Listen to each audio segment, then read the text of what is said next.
자, 여러분들 만나뵙게 돼서 반갑습니다. 옆에 계신 분들하고 인사 나누시기 바랍니다. 네, 사실상 제가 이 원주에 와보면은 상당히 제가 그런 걸 느껴요. 이렇게 젊어지는 거 느끼는데, 문제는 아침에 오는데 좀 피곤하더라고요. 여기는 좀 멀더라고요. 그래서 그것만 좀 안타까워서 월요일만 아니었으면 참 좋겠어요. 월요일만 아니면은 그저 다른 날은 조금 덜 밀리니까. 그래서 올 때 이제 조금 일찍 나온답시고 나와도 요새 이제 교통 상황이 별로 안 좋더라고요. 나와도 제가 9시까지는 도착하고 싶은데 오늘 9시 한 10분쯤 뭐 이렇게 도착했던 것 같아요. 그래서 이런 문제만 좀 해결되면 원주 간서는 참 좋을 것 같아요. 저랑 이게 뭐랄까요? 그 궁합이 맞는 데가 있잖아요. 근데 그러니까 여러분들이 저한테 어떤지 몰라도 저는 여러분들하고는 아주 잘 맞는 곳이 원주라고 생각합니다. 그래서 여러분들 모두가 다 꼭 합격했으면 하는 그런 바람이 있어요. 그런데 뭐 2차만 공부하시는 분들은 사실상 뭐 알든 모르든 그냥 맞을 수 있어요. 솔직히. 그러니까 합격은 다 한다는 거죠. 근데 중개사법의 특징이 1차까지 끌고 가면서 중개사법을 공부하시는 분들, 이분들한테는 제가 부탁드리고 싶은 게 뭐냐면 이게 있잖아요. 중개사법은 다른 거랑 달리 그냥 단순하게 외운다고 모든 게 해결되는 과목은 아닌 것 같아요. 그래서 여러분들 그 예전에 저 국사책에 보면 이런 게 있었어요. 뭐 불교 이렇게 공부하는데 뭐 교정할 때 보면은 교관겸수라고 하는 얘기가 나오는데, 그 교관겸수라는 건 뭐냐면 교는 이제 배우는 거야. 그리고 관이라고 하는 것은 그걸 이제 생각하고 느끼는 거예요. 그러니까 중개사법은요, 여러분들 저 배우는 것만큼이나 중요한 게 뭐냐면 느끼는 것도 중요해요. 그래서 뭐냐면 공부를 조금 음미하는 공부가 필요한 것 같아요. 그냥 이렇게 무턱대고 외우려고 하면은요, 여러분들 100개를 외워야 될 게 사실상 음미해서 뭔가 하나를 갖다가 알게 되면은 그때는 뭐냐면은 사실상 그 100개 외운 것 이상으로다가 그 한 개가 아주 효율적으로다가 그 해결을 해줘요. 그렇기 때문에 1, 2차를 동차로 준비하는 사람들이 그 모든 걸 다 외울 수는 없잖아요. 왜 1차만 해도 할 게 얼마나 많습니까? 그러니까 중개사법은 그저 그 외우는 거 외에 스스로 이렇게 느끼면서 아는 거, 요것이 굉장히 중요하다는 것을 갖다가 말씀드리고 싶어요. 근데 그러려면은 그 역사책에 또 그런 게 있어요. 이건 아까 교관겸수는 그거 이제 의천 얘기 나오면서 나와요. 근데 이제 진울 얘기 나오면서 선종 얘기 나오면서 우리 교과서에 있던 얘기가 뭐가 있었냐면은 도노점수라는 게 있어요. 그건 뭐냐면 도노, 한 번에 깨달음이 필요해요. 그러니까 어느 날 자기를 깨고 나오는 게 필요하다는 거죠. 탁 깨고. 한번 깨달으면은 그러면 되냐? 근데 그것만 갖고는 불충분하다는 거죠. 점진적인 수양이 필요하다는 거 아닙니까? 그러니까 그건 뭐냐면 한번 탁 깨지면은 그때 어느 순간에 탁 알을 깨고 나오듯이 깨지는 그 순간에 점수가 확 떠요. 그 깨뜨리는 게 한번 필요해요, 자기를. 근데 그 자기 깨뜨리는 게 굉장히 힘들어요. 왜 그러냐면 여러분들이 세상을 막 산 사람 같으면은 자기를 얼마든지 자기 성찰해야 돼. 근데 세상을 올바르고 그저 아주 성실하게들 사셨잖아. 그래 놓다 보니까 자기 스스로에 대한 자부심이 다들 자긍심이 강한데 그걸 어떻게 깨겠어. 그러니까 근데 사실은 그게 공부하는데 어떻게 보면은 지장을 줄 수 있어요. 그러니까 한 번 정도는요, 깨뜨려야 돼요, 뭔가를. 그래서 여러분들한테 저는요, 이 공부하면서 이제 모든 시험은요, 저는 60일, 2달 싸움이라고 생각해요. 세상에 있는 모든 시험은. 그러니까 그 2달을 갖다가 열심히 공부한 사람은 누구나 붙는다예요. 그런데 사실은 2달에 모두 공부를 해서 붙을 수 있는 상황이 되기 위해서는 그 전에 여러 가지 준비하는 게 필요하잖아요. 근데 그 준비하는 과정이 지금까지의 과정이었다고 생각합니다. 근데 아직까지도 2달 넘게 남았잖아요. 그러니까 아직까지도 깨뜨릴 수 있는 그런 기회가 있다는 거예요. 그래서 한 번 정도 그 알을 좀 깨고 나오시기 바랍니다. 그래서 전원다. 예? 제가 여러분들도 전원다 합격했으면 하는 게 바람입니다. 자, 오늘은요. 자, 수업을 해야죠. 교재 133페이지입니다. 거기 보면 부동산 거래 정보망이라는 게 있습니다. 여기부터 오늘 수업하도록 하겠습니다. 자, 1번 공인중개사법 24조 부동산 거래 정보망에 관한 설명입니다.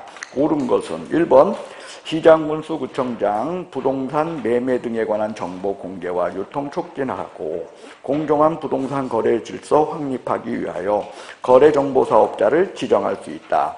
여러분들 이거는요 그냥 이렇게 앞만 길어도 여러분들은 읽을 때 이게 어떻게 읽어야 되냐면 시장군수구청장이 거래정보사업자 지정할 수 있다. 이렇게 읽어야 된다는 거죠. 우리가 부동산 거래정보망 얘기가 나오면 무조건 국토교통부 장관 외에 다른 사람이 나오면 틀린다. 그렇게 얘기했죠. 그러니까 1번은 일단 틀렸습니다. 그 다음에 2번 질문. 부동산 거래정보망이란 중개의뢰인 상호간. 줄치세요. 중개의뢰인. 여러분들 거래정보망에는 의뢰인 얘기 들어가면 어떻다 그랬죠? 그래요. 관공서로는요 국토교통부 장관이 들어가야 되고 그리고 거기 가입하는 사람은요 개업공이 들어가야지 의뢰인 들어가면 그 순간에 틀린다. 개업공 외에 다른 이야기는 무조건 틀린다 그랬어요. 그래서 부동산 거래정보망이란 개업공인중개사 상호간에 이렇게 고쳐야 맞는 내용이 되겠습니다. 그 다음에 3번 거래정보사업자로 지정을 받으려고 합니다. 그러면 지정 요건을 갖춰야 되죠. 그 지정 요건의 전제 요건이 뭐냐? 부가통신 사업자 그거였어요.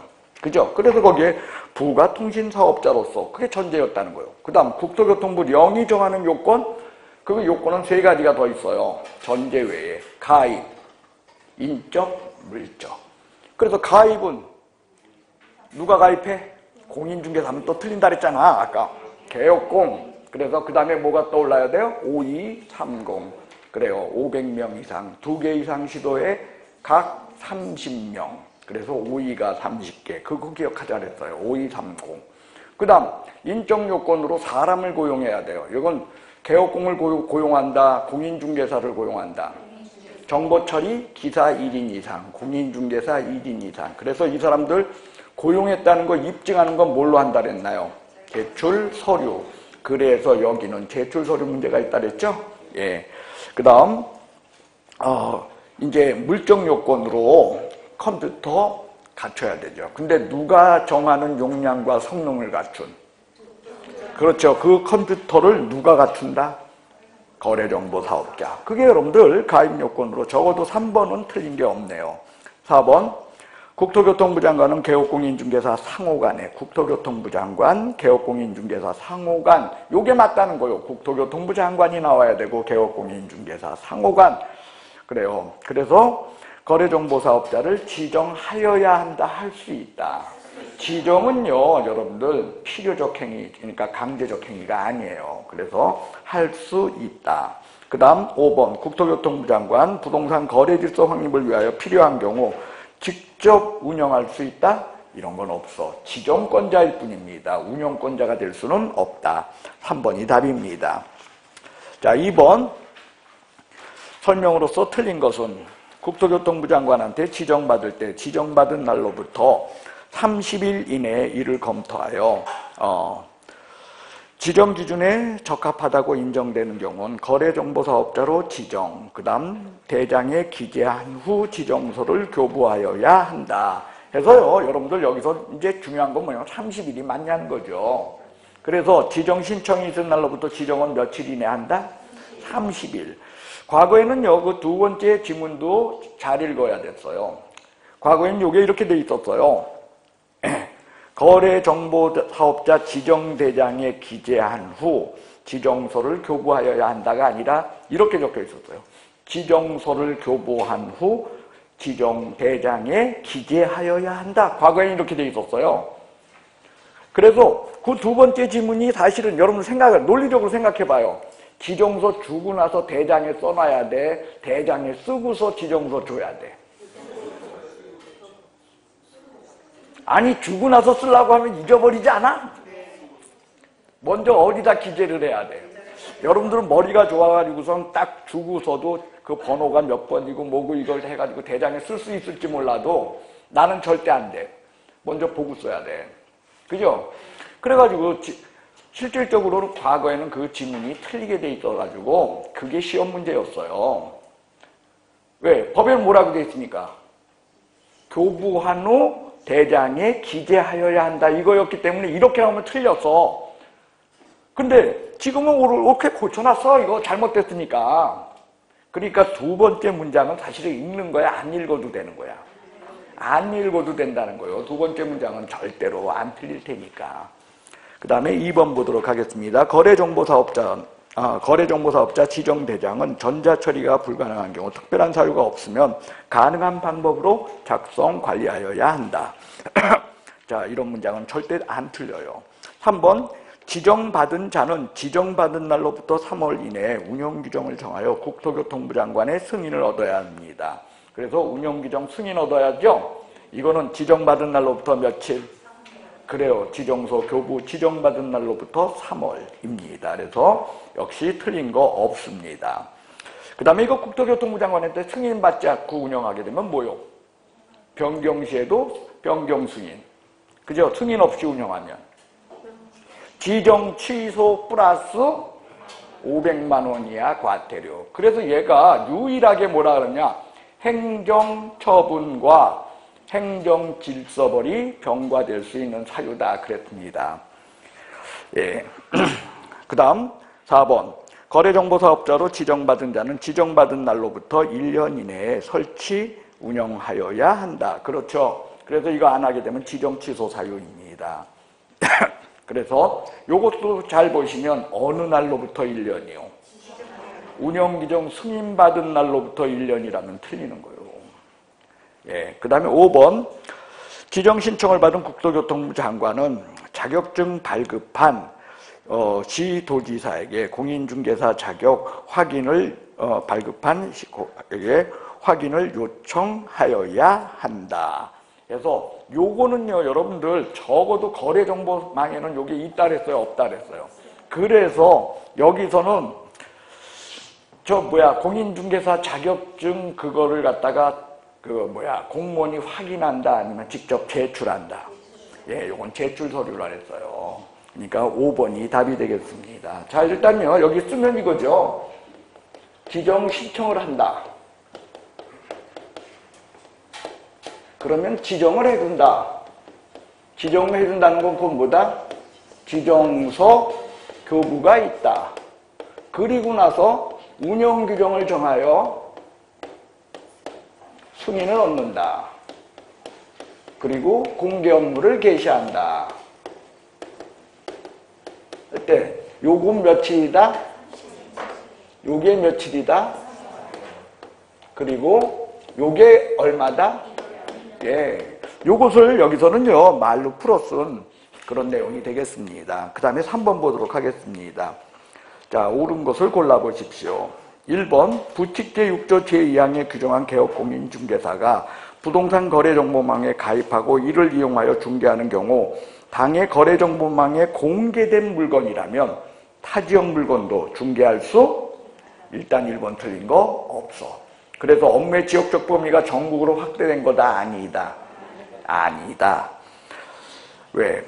타지역 물건이라도 거래정보망에 없을 때는 못한다. 그 다음에 2번 거래정보사업자로 지정받은 자가 지정받은 날로부터 1년 이내에 설치 운영하지 않으면 그 지정을 국토교통부 장관은 출취세요. 취소하여야 한다. 여러분들 지정 취소는 전부 다 의무적 취소였어요. 하여야 한다 하면 어떻다? 틀린다. 여러분들 다시 한번 보세요. 이게 저절로 어색해져야 돼요. 어색하게 느껴져야 돼. 지정, 취소할 수 있다야. 그러니까 지정 취소에 해야 한다라는 말이 나오는 순간에 여러분들 눈에는 그냥 보여야 된다는 거예요. 그 다음에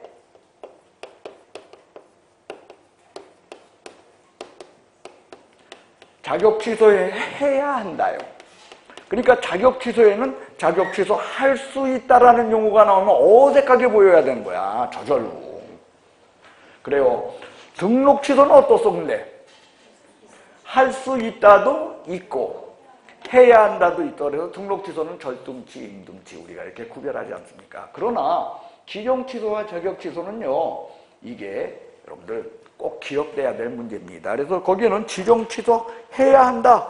그거 자체가 여러분들 딱 이거 틀렸네. 이렇게 보일 수 있어야 됩니다. 그래요. 그 다음 몇 번 하는 거요? 잊어버렸어요. 예, 3번에 3번이요? 예. 거래정보사업자는 중개 의뢰인으로부터 정보를 제공받아. 일단 틀렸죠. 뭐가 들어갔습니까? 의뢰인 들어가면 무조건 틀린다는 거요. 4번 거래정보사업자의 주된 컴퓨터 내역은 운영 규정에 포함되어야 한다. 여러분들 컴퓨터에 대한 것은요. 여러분들 그건 뭐냐면 지정 요건이요. 뭐라고요? 지정 요건의 내용입니다. 그래서 여기에 되어야 한다. 이건 틀린 내용이 되겠습니다. 그 다음 5번 개업공인중개사가 부동산 거래정보망에 중개 대상물에 관한 정보를 거짓으로 공개를 했어요. 누가? 개업공이 했어요. 여러분들 그 거래정보망에 거래정보사업자도 거짓정보 공개에 문제가 생길 수 있고요. 개업공인중개사도 거래정보망에 거짓정보 공개에 문제가 있을 수 있다는 거예요. 이 두 가지가 24조 4항과 24조 7항의 차이예요. 그래서 개업공인중개사가 거짓 공개하게 되면은 등록 취소 또는 그러니까 등록 취소의 문제다 아니면 업무 정지의 문제다. 그래요. 거래정보사업자가 거짓정보 공개하면 지정 취소의 1학년 일반이기도 하다는 거예요. 그게 차이점이에요. 지정 취소의 1학년 일반이기도 하는데 여기는 지금 누가 거래정보망에 거짓정보를 공개했어? 그러니까 뭐다? 업무정지. 여러분들 제가 더듬말고 업무정지의 4가지는 꼭 외워달라고 한 게 있어. 뭐요? 이게 뭐요? 거래정보망의 거짓정보 공개요. 이게 의외로 잘 나오고 의외로 잘 틀리는 거예요. 그래서 이때는 업무정지 처분을 받을 수 있다. 이렇게 고쳐야 되겠습니다. 그 다음에 4번 보겠습니다. 자, 공인중개사 법령상 거래정보사업자의 지정 요건에 관한 것입니다. 옳은 것. 지정 요건 하면 뭐가 떠올라요, 여러분들? 전제, 그 다음 가입, 그 다음 인적, 물적. 이렇게 4가지 요건, 요게 떠올라야 된다는 거죠. 자, 일단 기업. 신청자는 전기통신사업법 규정에 의한 법인인 부가통신사업자일 거 해가지고서 여러분들 일단 기업 틀렸어. 왜? 뭐로 돼 있어? 법인이라고 되어 있어서. 근데 이게 더러워요. 실제로는 법인만 부가통신사업자가 된다니까. 실제로는. 예, 그러니까 어쨌든 근데 법에는 어떻게 돼 있어? 부가통신사업자면 돼. 그러니까 법인 X예요. 그래서 여러분들 부동산 거래 정보망은 법인으로만 운영한다 그랬어요? 개인도 운영할 수 있다 그랬어. 그래서 지정 취소 사유에 보면 뭐가 있어? 사망이 있다는 거예요. 사망. 개인도 운영할 수 있다. 니은 가입 이용 신청한 그 다음에 줄치세요. 공인중개사요, 개업공인중개사요. 개업공인중개사입니다. 그러니까 공인중개사 요게 틀렸다는 거예요. 3번 디귿 정보처리기사 몇 명 이상? 1명 이상. 그 다음 개업공인중개사 틀렸어. 공인중개사여야죠 일단. 그리고 몇 명? 1명 이상. 그 리을 틀렸네요. 설명이 해설에. 개업공인중개사가 아니라 누구다? 공인중개사죠. 개업공인중개사는요, 여러분들 자기 사무실 지켜야지 여기 어디 와서 일해. 내가 그런 얘기 했지 않소? 그죠? 예. 그 다음, 미음. 자, 컴퓨터 누구 거요? 거래정보사업자의 컴퓨터다. 개업공인중개사의 컴퓨터는 486이어도 돌아간다니까. 그래가지고, 여러분들, 그건 거래정보사업자로 고쳐야 되니까. 한마디로, 답이? 예, 1번이 답이요. 없다가 답이라는 거야. 자, 5번 보겠습니다. 공인중개사 법령상 거래정보사업자에 대한 다음 설명 중 틀린 것은 1번 법인인 거래정보사업자가 해산했습니다. 그러면 지정을 취소할 수 있죠. 근데 여러분들 무조건 행정처분으로서 취소에는 청문해야 한다가 있다 그랬죠. 그런데 이때는 청문할 것이 취소될 게 너무나 자명해. 이럴 적에는 굳이 청문해야 된다, 안 해도 된다. 그래요. 그래서 청문 거치지 않고 지정을 취소할 수 있다. 맞아요. 일단 대상이 없어. 해산해버렸는데.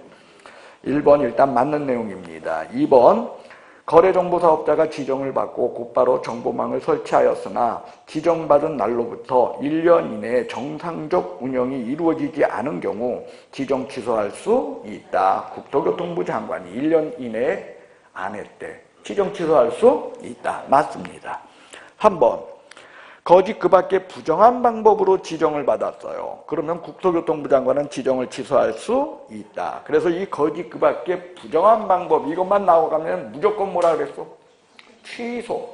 거짓 부정한 방법에 의한 자격 취득. 자격 취소요.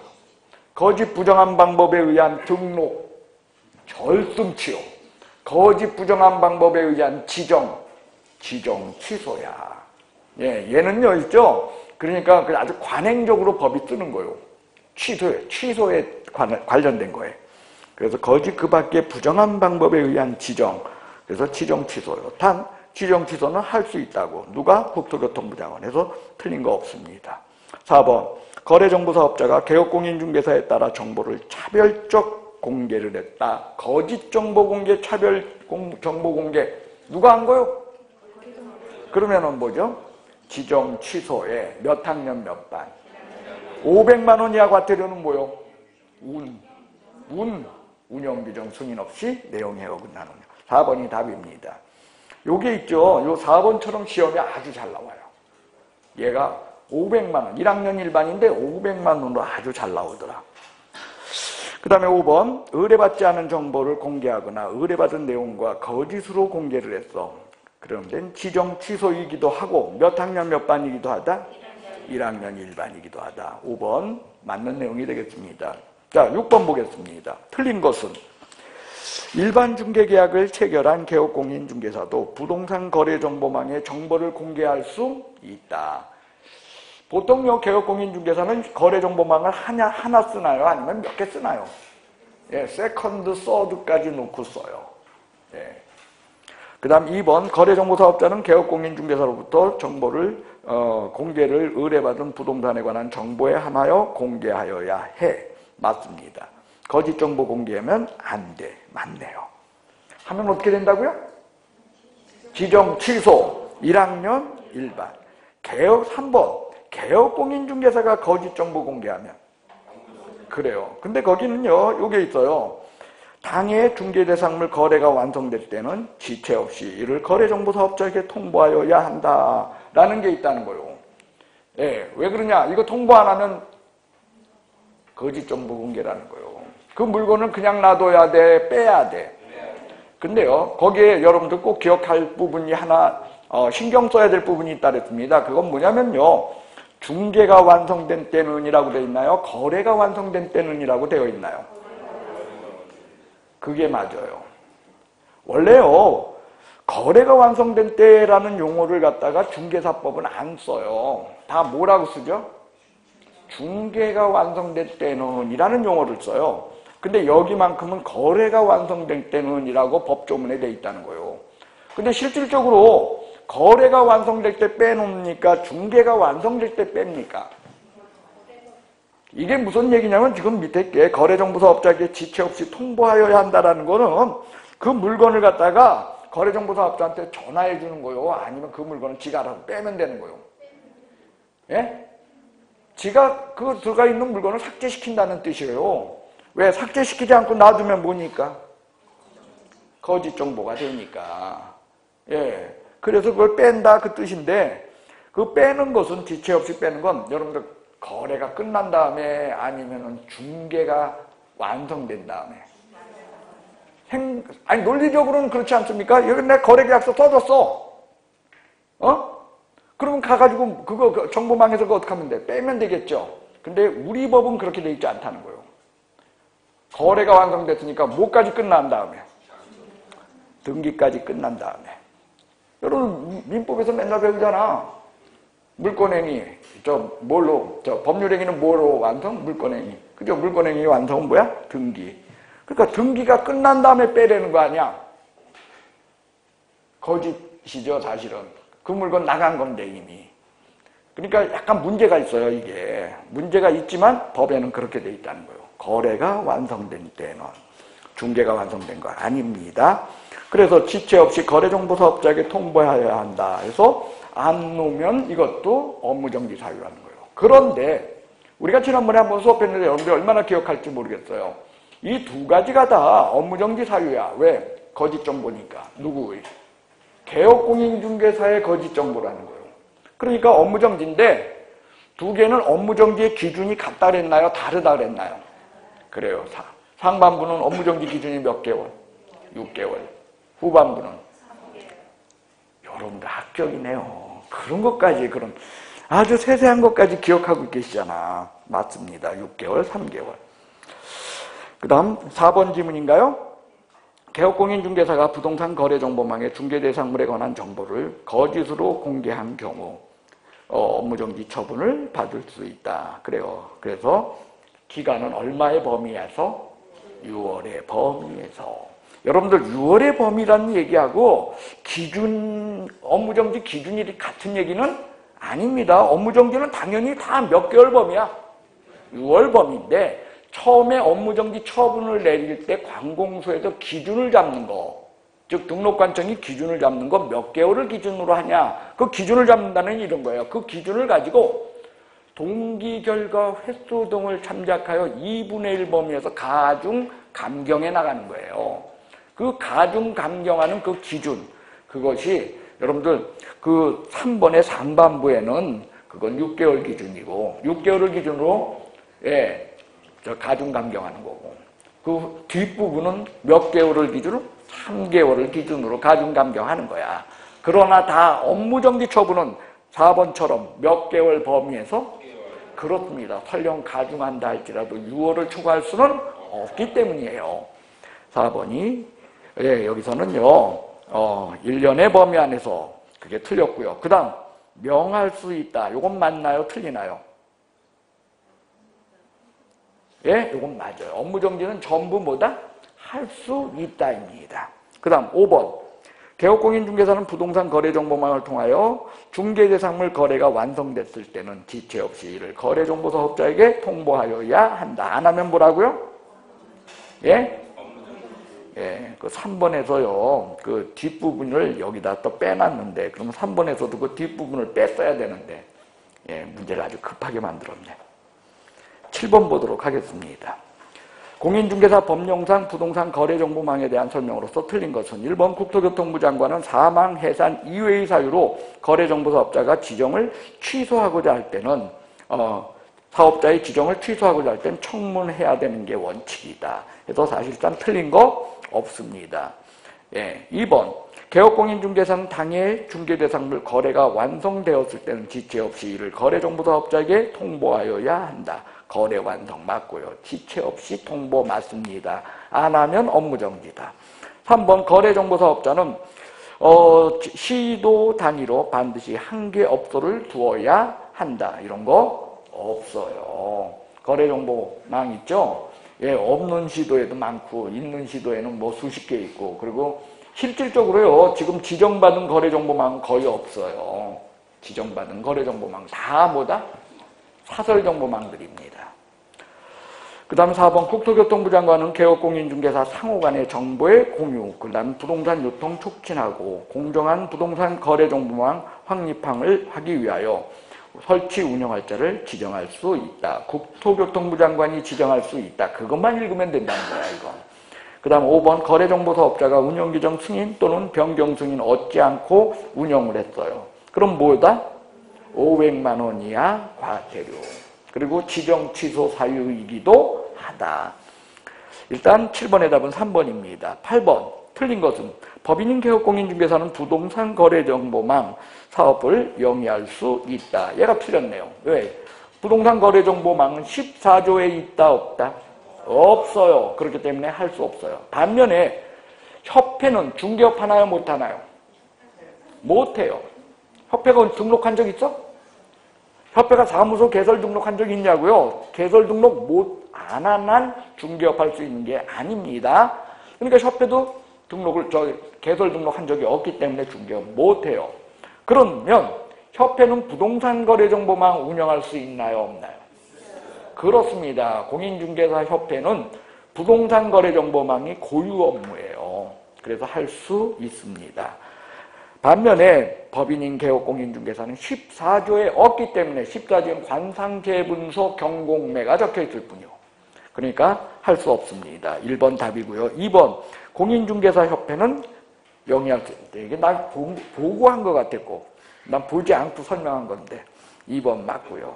3번 거래정보사업자에 대한 과태료는 국토교통부 장관이 부과 징수한다. 그래요. 500만 원 이하 과태료 누가 징수해요?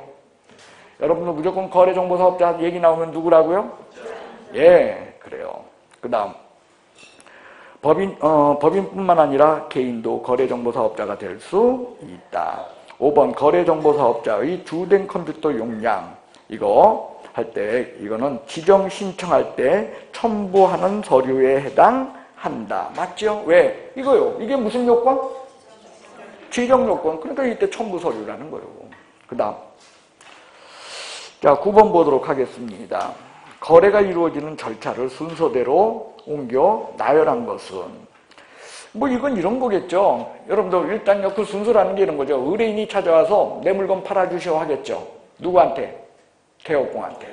그럼 개업공인중개사는 그 물건을 어떻게 하겠어? 부동산 거래정보망에 올려놓겠죠.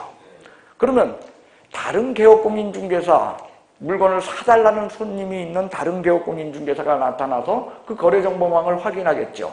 즉 검색을 하겠죠. 그러다가 요거 딱 나한테 맞는다 하면 그죠?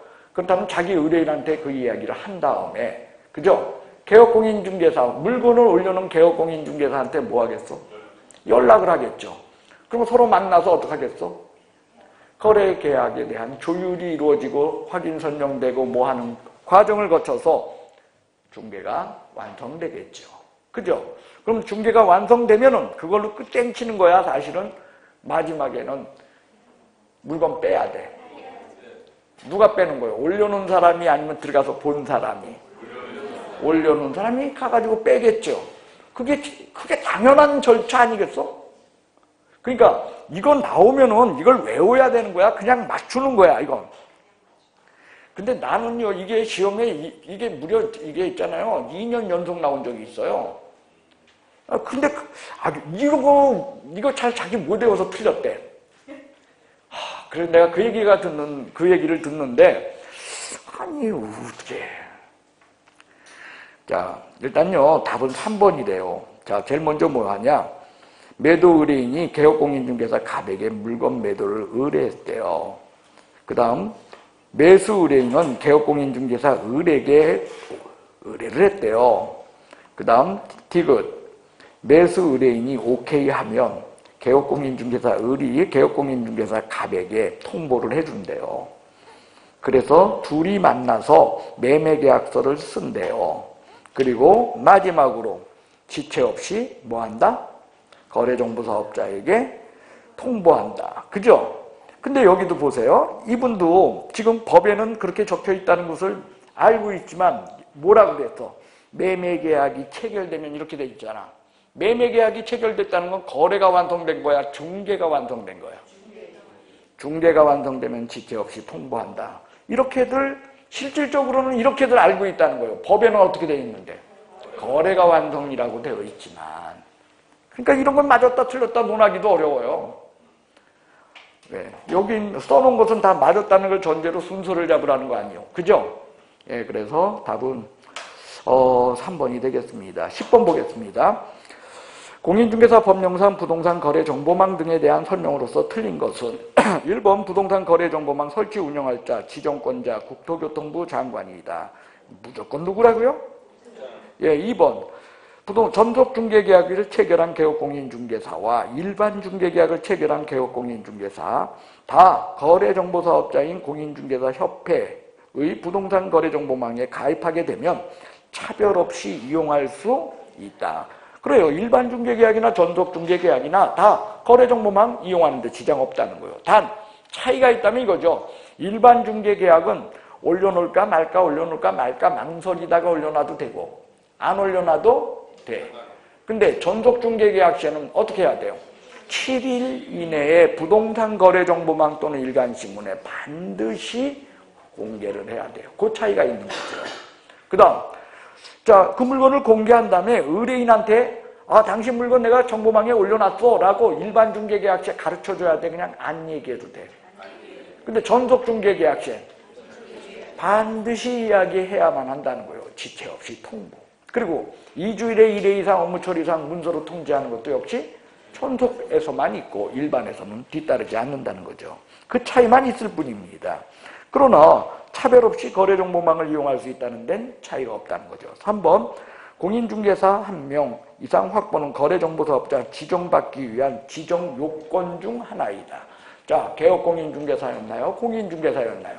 그렇죠. 4번 개업공인중개사 거래가 완성될 때는 지체 없이 이를 거래정보사업자에게 통보하여야 한다. 그래요. 5번 법인인 거래정보사업자의 해산으로 거래정보망 운영이 불가능하게 되게 되면 지정 취소하기 위해서 원래는 청문을 해야 된다지만 사망 해산으로 인한 지정 취소 시에는 청문이 반드시 필요한 것은 아니다. 5번 답이 되겠습니다. 자, 11번 옳은 것은 거래정보사업자로 지정받기 위하여 신청서를 제출한 경우 공인중개사 자격증 원부 아니면 사본이면 되죠. 예, 원본 이거 귀한 거 갖다 내면 어떡해. 2번 국토교통부 장관은 거래정보사업자 지정 신청을 받은 날로부터 지정 여부를 결정한다. 며칠 이내? 30일. 14. 왜 14일이요? 3번 전속중개계약을 체결한 개업공인중개사가 부동산 거래정보망에 임대 중인 중개대상물 정보를 공개하는 경우 임차인의 성명을 공개하여야 한다. 각 권리자의 인적사항은 절대로 공개해서는 안 될 사항이다. 절대로 공개해서는 안 된다 그랬어요. 이거 공개하면 뭐요? 감사합니다. 그래요. 그 업무정지였죠. 맞습니다. 그 다음 4번 거래정보사업자가 지정받은 법인이 해산하여 부동산 거래정보사업을 계속하고 하는 운영이 불가능할 때 국토교통부 장관은 청문을 거치지 않고 지정을 취소할 수 있다. 4번이 답이네요. 5번 거래정보사업자는 개업공인중개사로부터 의뢰받은 중개대상물의 정보뿐만 아니라 의뢰인의 이익을 위하여 직접 자기도 물건을 올려놓을 수 있다? 못 올려놔. 그래요. 그래서 5번 틀렸습니다. 누구만 물건을 올려놓는다? 개업공. 그 다음 12번 보겠습니다. 자, 기간 들어갈 수 있는 기간 짧은 거부터 순서대로 일단 쓰래. 그러니까 일단 기간부터 집어넣어야겠네요. 예, 자격 취소 처분 받으면은 자격증을 반납해야죠. 며칠 이내? 7일. 그건 7일이네요. 2번 지정받은 날은 자는 지정받은 날로부터 그죠? 운영규정 정하여 승인 얻어야겠죠? 얼마? 30일 3월. 3월이네요. 그 다음에 디귿. 공제에 가입하거나 뭐 이렇게 하게 되면 며칠 이내 부족하게 된 금액 보전? 15일. 그러니까 기억, 디귿, 니은 순서겠네요. 아닌가요? 긴 거래. 이건 난 막 틀리겠네. 나는 기억, 디귿, 니은이라고 써서. 기억, 디귿, 니은요. 다행히 없네요. 이거 봐. 이렇게 저기는요. 사기치거나 속이는 문제가 없다는 거예요. 기출문제의 특징은. 그래요. 괜히 나 같은 사람은 이런 거 틀리는 거예요. 얘 허술해요. 참 사람이. 12번 답은 3번이 되겠습니다. 저는 제 인생을 통해서 보면 항상 완벽하지 못했던 것 같아요. 언제나. 저는 초등학교 때요. 우리 때는요. 제가 들어갈 때는 이제 뺑뺑이였는데 중학교가 그 전까지만 해도 시험을 봤어요. 그래서 제가 다니는 초등학교는요. 지독했어요. 6학년 담임이. 한 반 70명 중에서요. 올 100, 평균 100점이 10명까지 나왔어요. 대단하지 않소? 예, 평균 100점이 어떻게 나와? 그 평균 100점이 10명까지 나와요. 저는 공부를 좀 잘했던 것 같았거든요. 그런데도 올 100을 맞아본 적이 없겠어요, 그때. 나중엔 맞았어요. 근데 남들 10명까지 나올 적에도 저는 한 개를 틀려요. 뭔가를 틀리는 거야. 그러니까 담임이 나보고 참 이상하다. 너 참 신기하다. 나한테 그러랬어요. 그게 안 돼, 난. 근데 어쩌다가 나중에 가서 한 번은 어떻게 재수없게 맞더라고. 그러니까 그다음부터는 그게 되더라고요. 그다음부터는. 근데 난 안 되더라고. 일단 뭔가 하나는 틀리게 됐고. 어쨌든 12번 답은 3번이요. 자, 중개활동, 기본 윤리에 관한 겁니다. 여러분들 이 기본 윤리에 관한 거는요. 저런 게 나오겠죠. 선량한 관리자의 주요 의무, 법에 없다. 그 다음 신의성실, 품위유지 의무, 개업공인중개사와 도속공인중개사만의 의무이고 중개보조는 여기에 해당하지 않는다. 그 다음에 비밀준수 의무, 얘는 개업공인중개사 등 해서 개소보의 의무고, 그죠? 이거는 직을 떠난 이후에도 또 안 갔다 해서 계속 지켜야 된다. 그리고 얘가 중개사법에 있는 1학년 1반, 3학년 3반 행정 형벌 중에서 유일하게 반의사 불벌죄, 피해자의 의사에 반하여 벌하지 아니한다는 반의사 불벌죄로 기술되어 있다. 이런 것들이 여기서 이제 주로 다루는 그런 내용이겠죠. 한번 봅시다. 1번. 공인중개사 법령에서 명문 규정을 두고 있지 않은 거 찾으래요. 그럼 뭐가 떠올라? 일단 확. 선량한 관리자의 주요 의무, 그거죠. 자, 4번이 답입니다. 자, 그건 일단요, 거기 이제 의무의 차이점을 봅시다. 전문 직업인으로서 품위의지 의무, 거기다 쓰세요. 개소. 그 다음, 비밀 누설 금지 의무, 개소보. 그 다음에 신의성실 공정중개 의무, 개소. 그 다음 5번 확인설명 의무, 개. 아니야, 소는 없어요. 할 수 있지 의무가 있는 것은 아니다. 그거 아니요. 예, 그 다음 2번 봅시다. 다음 중 개업공인중개사 등에게 적용되는 거 아닌 것은 그럼 품위유지나 신의성실을 찾으라는 거겠죠. 5번이 답입니다. 자, 일단요 1번 비밀준수 의무 개소보였죠.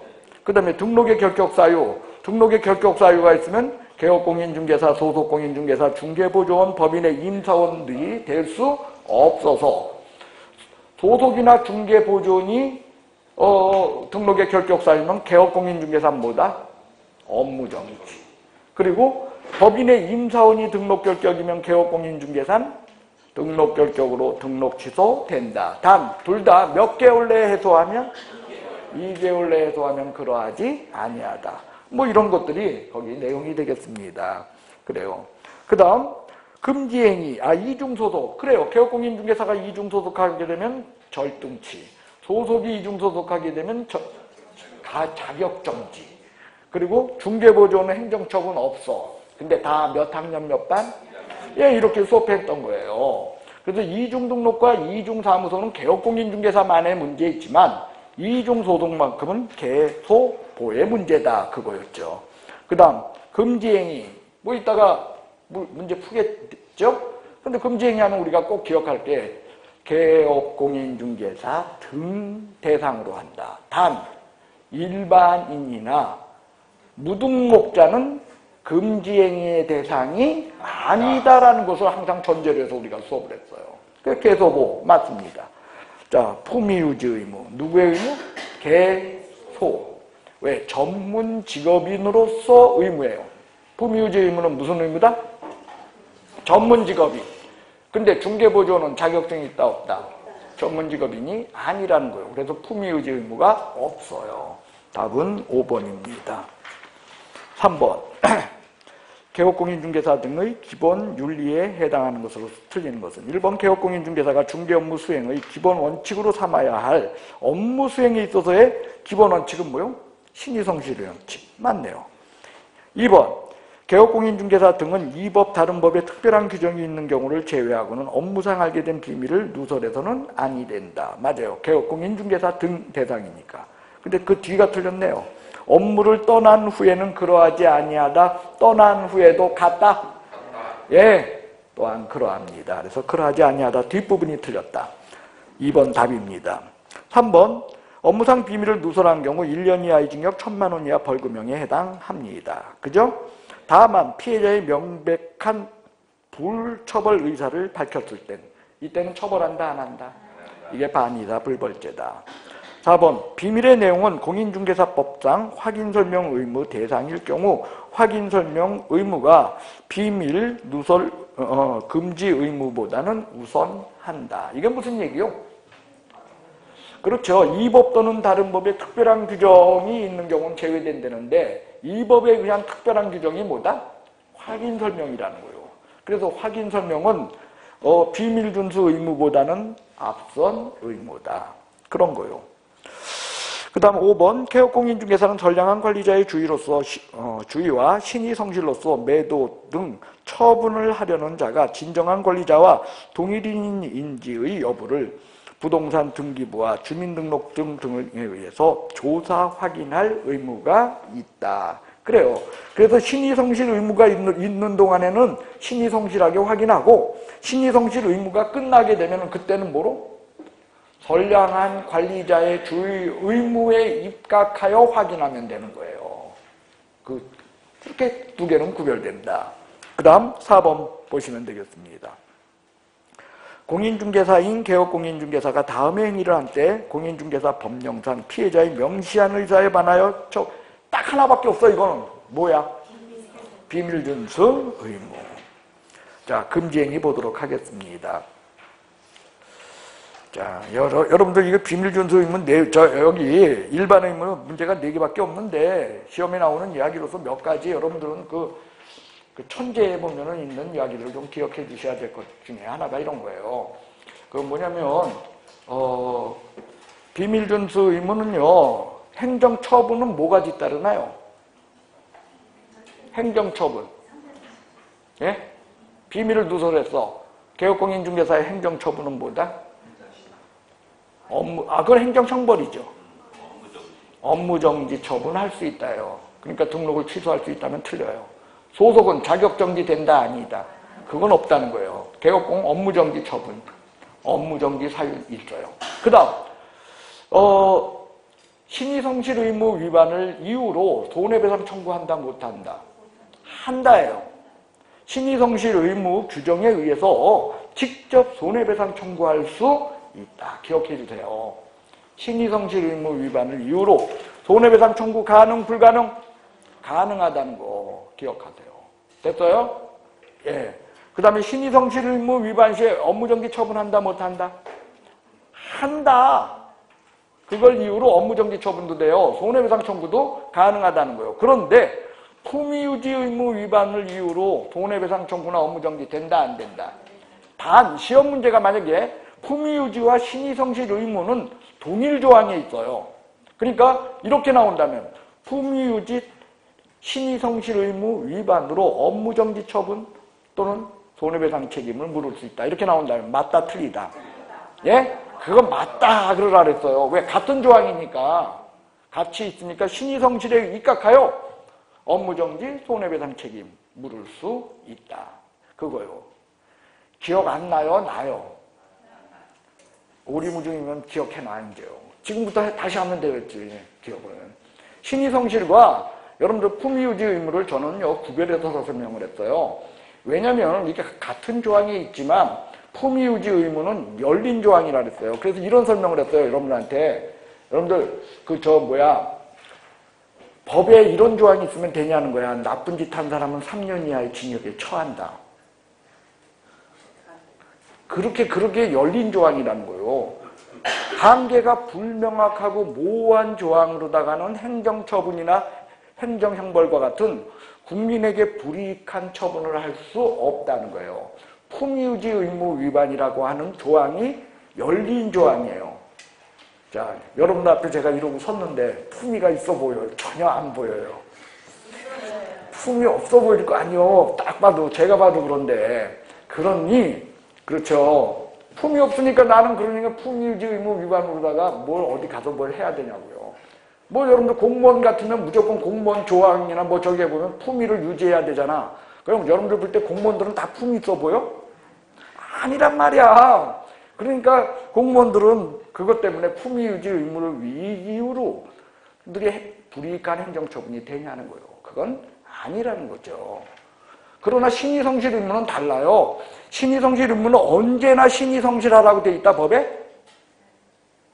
품위유지는요, 전문직업인으로서 품위를 유지하래요. 그러니까 언제나 품위를 유지하라는 뜻이에요. 근데 신의성실은 업무를 수행함에 있어서야. 그러니까 다른 땐 신의성실 안 해도 돼. 실실 웃고 농담하다가 뭐 할 때만? 그렇죠.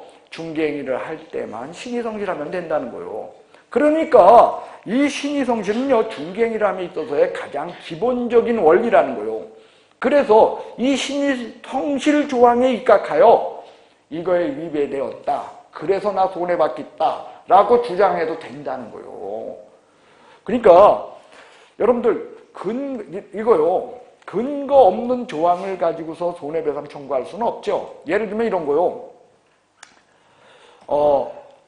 누가 나를 갖다가 때렸어. 그럴 때 폭행을 이유로 손해배상 청구하는 거 되죠. 근데 폭행이 이유가 아니고 살인을 이유로 손해배상 청구를 하게 되면은 그때는 받아들인다, 안 받아들인다. 안 받아들인다는 거예요. 즉 뭐냐면은 손해배상을 청구하려면 어떤 거든 손해배상의 근거 조항이 있어야 돼. 근데 우리 공인중개사법의 가장 대표적인 손해배상의 근거 조항은 확인 설명이에요. 확인 설명을 성실 정확하게 못해서 손해를 봤다라고 주장을 하면서 그래서 나 손해 금액이 얼마니까 이거 배상하시오라는 거 그거 분명히 된다는 거예요. 문제는 이거 제가 신이 성실하지 못해서 내가 손해를 입었다. 그래서 손해가 얼마니까 이거 나 손해배상하시오라고 했을 때 법관이 보고서 이 조항을 근거로 해서 손해배상 청구를 했을 때 그걸 받아들이냐는 거예요. 받아들인다, 받아들일 수 없다.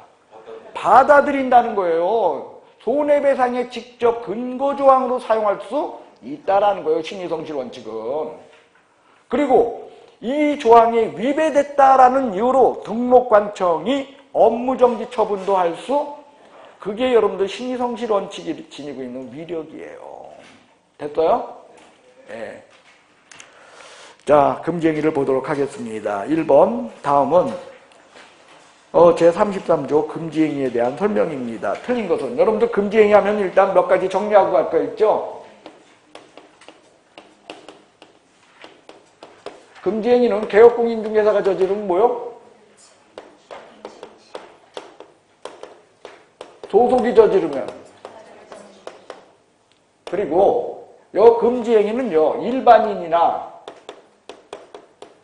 무등록자 적용한다, 무등록자 아니다. 이 사람들은 대상이 아니라는 거예요. 예, 그 다음 금지행위는요, 뭐 공범이나 교사범이나 공범 속에는 교사범이 들어있죠. 과실범 이런 처벌한다 안 한다. 미수 처벌한다 안 한다. 얘네들의 처벌 규정이 없다는 거예요. 직접 저질러야만 돼. 그래서 이런 규정 없다라는 게 특징이에요. 그 다음에 금지행위는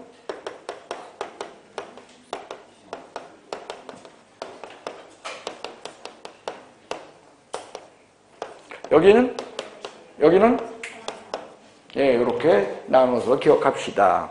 해서 보도록 하겠습니다.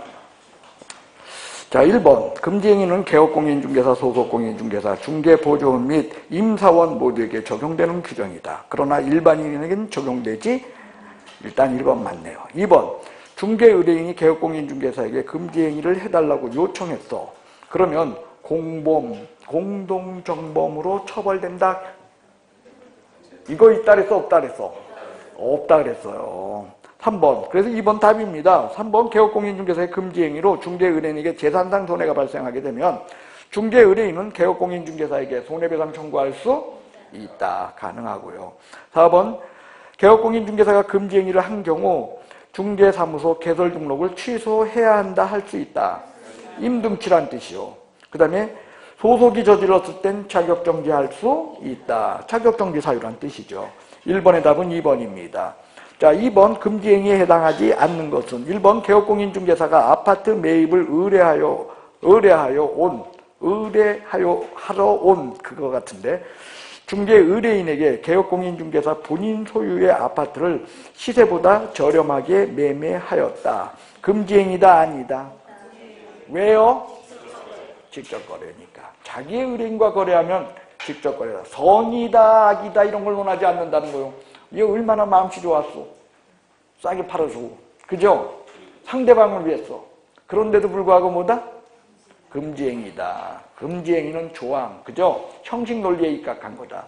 그래서 자기의 의뢰인과 거래하면 무조건 직접 거래. 금지행위입니다. 2번. 개업공인중개사가 법정 한도를 초과한다는 사실을 알면서 보수를 받았어. 그리고 초과 부분은 나중에 줬어. 금지행위다 아니다? 왜? 일단 받았으니까. 3번. 법인인 개업공인중개사가 주택의 임대업을 하였다. 금지행위다 아니다? 아니다. 왜? 매매를 업으로 하는 것이 금지행위지 임대업으로 교환을 업으로 하는 것은 금지행위가 아니다. 단 법인인 개업공인중개사는 임대를 업으로 한다, 못한다? 못한다. 왜? 14조에 없으니까. 14조는 임대업이다, 임대관리업이다. 그래요. 근데 임대관리업을 했어, 임대업을 했어. 그러니까 14조에 없어서 못하는 거예요. 그러니까 얘는 뭐요? 14조에 위반하여 임등치요. 여러분들 법인의 업무범위 위반은 임의적 등록 취소 사유 아닌가요? 어떤 분이 그럽디다. 자기는 절등치는 다 아는데 임등치는 모르겠대. 예, 임등치가 그렇게 외우기가 어렵대요. 예, 임의적 등록 취소 사유 중에서 법인만의 임의적 등록 취소 사유가 14조 위반이에요. 그래서 여러분들 제가 이런 수업을 했어요. 일부러 그때 임등치 수업을 할 때 14조는요 사실은 법인에 있어서는 등록 기준이에요. 그죠? 그래서 등록 요건 미달은 임등치죠. 그래서 미소할 때 처음에 미가 등록 기준 미달 아닙니까? 그런데 이 14조 갖고 옛날에 쌈났다 그랬어요. 처음에는 등록 요건으로서 14조에 있는 업무만을 하겠다고 하고 나중에 14조를 넘어가는 업무를 나중에 해버린 거야. 그래서 이게 걸렸을 때 등록 요건 미달로 임등치냐 아니면 등록 요건 미달이 아니라 등록 요건 오버니까 넘어간 건지 부족한 게 아니라 넘어간 거 아니야. 그래서 이거 업무정지냐 이게 문제가 됐다. 그래서 지금은 법에서 아예 어떻게 해놨다? 이걸 등록 요건 미달의 일종이라는 걸 분명하게 하기 위해서 임의적 등록 취소 사유로 써놨다. 그렇게 이야기했어요. 들은 기억은 나죠? 그죠? 근데 막상 하려면은 다른 건 다 기억나면서 제일 중요한 게 기억 안 나. 그래요. 그래서 3번의 경우는요 14조 위반으로서의 임등치입니다. 그러나 1학년 1반, 3학년 3반 금지행위가 아니기 때문에 그런 거에 해당하지는 않는다는 거죠. 금지행위 하면서도 이거 계속 한 거요. 매매를 업으로 하는 행위 이게 금지행위다. 임대를 업으로 하는 행위는 금지행위가 아니다. 단 법인인 개업공인중개사는 임대를 업으로 못한다. 그 이유는 금지행위가 아니라 14조에 없기 때문이다. 이렇게 계속 수업 나가는 거예요, 이거. 자, 그래서 3번은 적어도 금지행위는 아니다. 14조 위반일 뿐이다. 4번, 개업공인중개사가 중개사무소 개설 등록을 하지 않고 중개업을 영위하는 자인 사실을 알면서, 여기까지가 뭐다? 무등록자와 협력이다. 그죠? 예. 그러니까 자기 명의를 이용케 했다. 금지행위야. 여기서 중요한 건 알면서 꼭 기억하라 그랬어요. 모르고 하면 금지행위다, 아니다? 예? 예. 근데 모르는데 과실이 있었을 때. 조금만 생각하면 아는데 그걸 몰랐을 때. 금지행위다, 아니다? 그래도 몰랐다야. 여기 보세요. 특징이 과실범 처벌한다, 안 한다. 단, 법의 무지는 과실이다, 아니다? 아니다라는 게 특징이에요. 그래서 여러분들 그게 꼭 여기서 나오는 건 법의 무지는 과실이 아니다라는 게 저런 거예요. 중개 수수료에 대한 적용을 잘못해서 수수료를 더 받았어. 그게 과실이라면은 금지행위가 아니겠죠. 근데 과실로 받다, 과실로 안 걸로 본다. 법률에 착오는 과실이 아니다라는 거예요. 그래서 과실범 아니야. 그래서 금지행위에 해당한다는 거예요. 됐어요? 나 혼자만 떠드나 봐. 이 금지행위 할 때 나는 열심히 얘기해 주는데, 개업공인중개사가 세무서에 부동산 매매업으로 사업자 등록을 하고 1회의 부동산 매매를 하고 차익을 남겼다. 자, 뭐를 했어? 매매. 그죠? 예, 근데 이걸 업으로 해야지 단순 매매는 금지행위 아니죠? 근데 이게 매매를 업으로 한 거에 해당할까요? 안 할까요? 왜요? 사업자 등록까지 내. 얘가 몰라도 너무 모르네. 그죠? 근데 법의 무지는 용서될 수 없지. 금지행위가 뭔지도 몰랐던 거 아니에요, 이게. 공무원들도 같이 몰랐던 거 아니에요. 사업자 등록을 내줬으니. 자, 여기까지 보고 잠깐 우리 쉬도록 하겠습니다.